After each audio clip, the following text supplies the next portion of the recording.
Love that lasts only for a while. Heavenletter number 5866. December 16, 2016. You love, and you squabble with those you love. Love becomes acrimony. Love becomes acidic. Love is covered up with fussing and fuming. Love has been wasted. Declare peace. Move on. Get past the smallness. Return to greatness.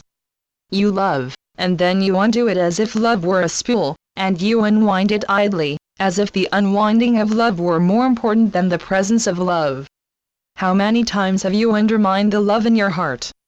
It is like you protest love. How many ways and how many times can one human being shove love away and turn it into annoyance, frustration, and refusal to love? Why practice negativity in the field of love? Why turn light into darkness? You may say you can't help it. Be humble and value love. Acknowledge love. Acknowledge the love in your heart. Don't think of your love as skinny. Fatten up your love. Uplight love and not dissension. Oneness exists. Must you nag at love and thwart it?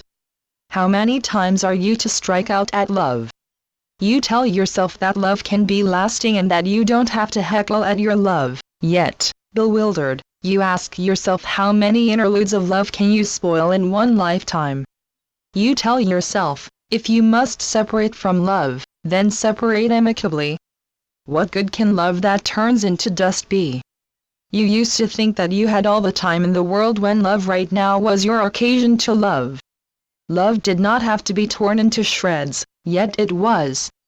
What smallness is it that would cancel love? You and a loved one once kissed hello, and now you agonize in disavowal of love you once held, or did you hold it? Deep in your heart, you wonder if you ever loved. Was what you thought was love only dissembling? Love cannot be futile. How can what seemed beautiful not stay beautiful? You have an issue with love. You want it and don't want it at the same time. You want to be in love, yet you may not want to be consigned to love, as if love undone is more romantic and powerful. You look around and you see that some people stay true to love. Is this by chance, or what do other people know that you don't? You may give lip service to love, yet you may not feel freedom in love. You see shackles that bind. You argue with yourself a lot. It is always yourself that you argue with. Okay, were you pretending the love to yourself, or are you pretending the dissension? When did you sell yourself a bill of goods? Previously, the sun seemed to shine. Now you flounder in troubled waters. I do understand that to you it never seemed you had a chance. You loved while you did, and then the sun set. The sun set too early. Can love that turns sour ever have been true? Perhaps you only knew how to kid yourself. You would love for there to be some great meaning, even in your flailing around. You would always be in love if you knew how. Perhaps the best you can do is to have moments of love.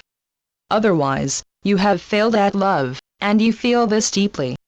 It is as if something in you wanted to get away from love. You may have greater belief in a short run of love than in love everlasting. Sometimes you wonder if love is a matter of luck, and your luck just wasn't good enough. You don't want to fake lasting love. You don't know how, and you don't want to. You worry that you are missing a love gene, as it were. You may come to the conclusion that you never loved. You never knew how. You sought love and couldn't manage it. You see now that you were doomed from the start. Love was just not for you. Might you have spared yourself and others pain if you had only known this ahead of time, or not? You had never even speculated that you were not only loveless, yet also incapable of true love as it is known in the world. You wish you had known long-lasting love. You wish love had stayed and not come and gone. Channeled by Gloria Wendroff. Heavenletters.org